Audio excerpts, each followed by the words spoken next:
So I'm Jeremy Springall. I run the border management and international travel business of SITA. SITA is owned by the aviation industry. We're a technology provider and provide solutions to airlines, the travel industry, and importantly governments as well.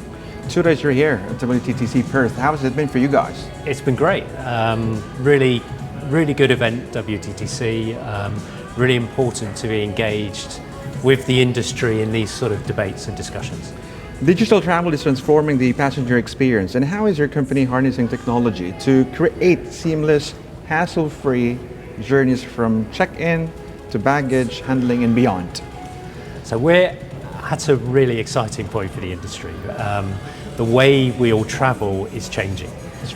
We are really, you can travel from anywhere to everywhere without really needing to share any form of physical travel document. And that's really going to change the way we travel, the passenger experience. And the key enabler of that is something called the digital travel credential. It's in effect the digital version of your passport that you'll be able to hold in the wallet of your mobile phone in a very similar way to, for example, your bank card. And then you can share that digital identity with many different stakeholders in that travel experience. So you can share it with your airline, with a hotel, with your car hire company. And by doing that, you'll be able to open up and really create that seamless travel experience for the traveler. What are you showcasing here? You have an exhibition, you have a booth? Yeah, so we're talking about that digital travel experience. We really want to show how a digital identity can be used to open up travel. And critically, it's really important that the government is involved in this process.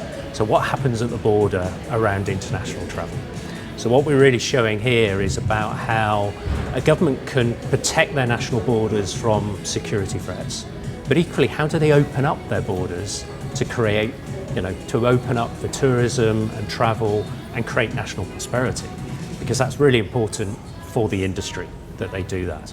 So again, we're showing how that experience is going to work, both at the border, but equally at that end-to-end travel journey.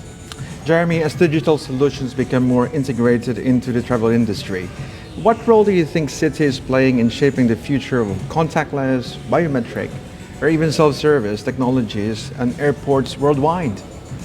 So SITA, I think, is in a really important position to enable these sort of technologies globally. We operate in over 1,000 airports around the world, pretty much every country in the world. At the border, we work with over 80 governments. So we're really keen to bring new technology and innovation to the wider travel industry. So I think our role is really to work with the industry around creating that innovation, those new ideas to enable that experience. A great example, if I may, is the island of Aruba in the Caribbean.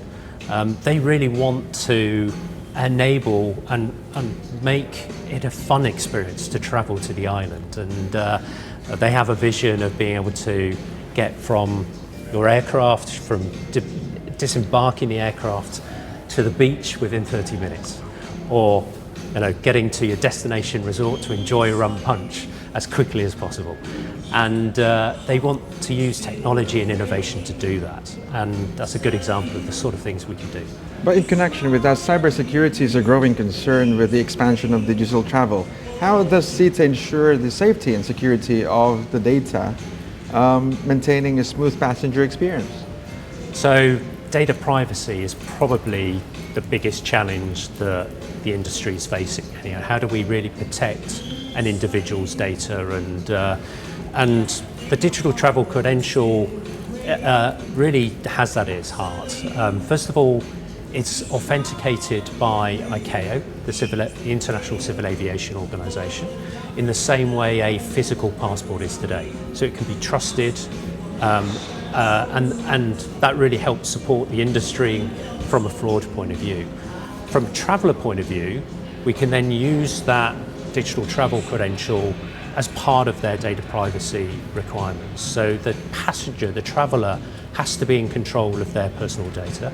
They hold that on their wallet, and then they choose selectively of who they share that with. So if they're using that at the border, the government will typically want to receive the entirety of that digital travel credential, the digital passport. But if, for example, I'm using my credential with a casino to prove my age coming in, they don't need all of my personal information. They just need to know I'm over a certain age. They don't even need to know my date of birth.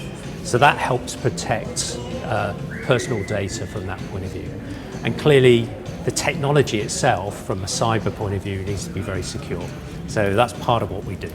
Fantastic. With digital travel rapidly advancing, what are the next big challenges SITA is addressing to further the enhancement of digitalization of air travel, specifically in terms of the concept of smart airports?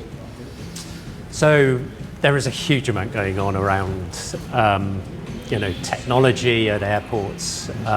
How does a passenger travel through the airport in a very seamless way? So we're biometrically enabling many airports.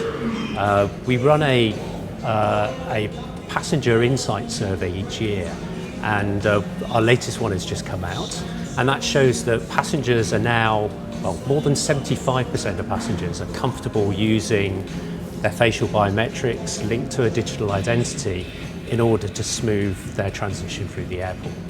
But we're also looking at many other parts of the smart airport. So how do we manage baggage in a very trusted way, joining up our end-to-end journey? How can we use artificial intelligence to really improve the operation of the airport? So there's many different aspects that we're involved in at SITA. Very exciting. I guess my last question is, you're present in over, I think, 1,000 airports worldwide. How do you see the role of digital travel evolving to make air travel more efficient in the coming years?